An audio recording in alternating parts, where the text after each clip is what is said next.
അത്ഭുതങ്ങൾ തീർന്നിട്ടില്ല, അടയാളങ്ങൾ തീർന്നിട്ടില്ല കാലത്തിൽ ഈ ലോകത്തിൽ. എൻ്റെ പേര് റീത്ത, ഞാൻ കൊടുമ്പിന്ന് വരുന്നു. അമ്മച്ചിയുടെ പേര് റീത്ത, കുടുംബ ഭാഗത്തുനിന്ന് വരുന്നു.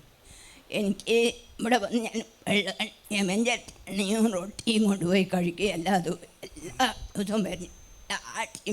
ആഴ്ചയിൽ 3 പ്രാവശ്യം ഞാൻ വരും ഇവിടെ വന്നിട്ട് കൊണ്ടുപോയി കഴിച്ചപ്പോൾ എനിക്ക് നല്ല ശ്വാസം മുട്ടലും മാറി.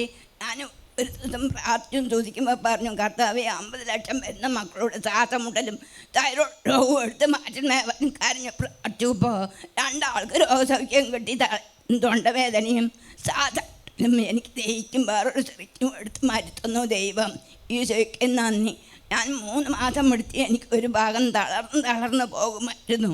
ഞാനിപ്പോൾ കർത്താവിനോട് കൊണ്ടു, കർത്താവ് ഞാനൊരു അനാദിയാണ്, എനിക്ക് ആരുമില്ല എൻ്റെ വീട്ടിൽ, ഒരു കയ്യിൽ വെള്ളം പോലും എനിക്ക് എടുത്തു തരാൻ ആരുമില്ല എന്ന് പറഞ്ഞ് കരഞ്ഞ് കേട്ടപ്പോൾ കർത്താവ് പറഞ്ഞു, മകളെ വചനം കൊടുത്ത് നീ വായിക്കുന്ന എനിക്ക് പൂർണ്ണ സത്യം തരും പറഞ്ഞ് പ്രാർത്ഥിച്ചു. ഞാൻ കരഞ്ഞ് മുട്ടുകുത്തിയിരുന്ന് എൻ്റെ വീട്ടിൽ നിന്നും കരഞ്ഞ് പ്രാർത്ഥിച്ചു. എനിക്ക് രോഗസൗഖ്യം തന്നു. ഒരു കയ്യോ ഒരു കാലും തലമണ്ടി എനിക്ക് നല്ല പൂർണ്ണ രോഗസൗഖ്യം തന്നു.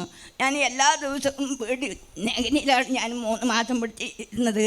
നെഗനിന്ന് വന്നിട്ട് ഞാൻ 1 മാസമായി. ഈ 1 മാസം എനിക്ക് നല്ലോണം വയ്യാണ്ടായി. ഞാൻ ആശുപത്രിയിൽ പോയി മരുന്ന് വാങ്ങിക്കൊണ്ടൊന്നും കഴിച്ചിട്ടാണ് ഇരുന്നത്. എനിക്ക് പൂർണ്ണ രോഗസൗഖ്യം തന്ന ദൈവത്തിന് 1000 നന്ദിയും സ്തുതിയും മഹത്വവും. 8 വർഷമായിട്ട് റീത്ത അമ്മച്ചിക്ക് ശ്വാസം മുട്ടുണ്ടായിരുന്നു. മാത്രമല്ല വലത് സൈഡ് തളർന്നു പോകുന്ന അവസ്ഥയുണ്ടായിരുന്നു. അമ്മച്ചി തന്നെയാണ് താമസിക്കുന്നത്, ആരും ഇല്ലാത്തൊരു സഹോദരിയാണ്. അപ്പോൾ ഇവിടെ ഒന്ന് കരഞ്ഞ് പ്രാർത്ഥിച്ചു. അതോടൊപ്പം തന്നെ വചനങ്ങൾ മധ്യസ്ഥ പ്രാർത്ഥന എഴുതിയിട്ടിരുന്നു. മത്തായി, മാർക്കോസ്, ലൂക്ക എന്നീ അധ്യായങ്ങളിലെ ദിവസവും വായിച്ച് നിയോഗം വെച്ച് പ്രാർത്ഥിച്ചു. അതിൻ്റെ ഫലമായിട്ട് വലത് സൈഡിലുള്ള തളർച്ചയും 8 വർഷത്തോളമുള്ള ശ്വാസസംബന്ധമായ രോഗവും പൂർണ്ണമായിട്ട് കർത്താവ് സൗഖ്യപ്പെടുത്തി അനുഗ്രഹിച്ചു.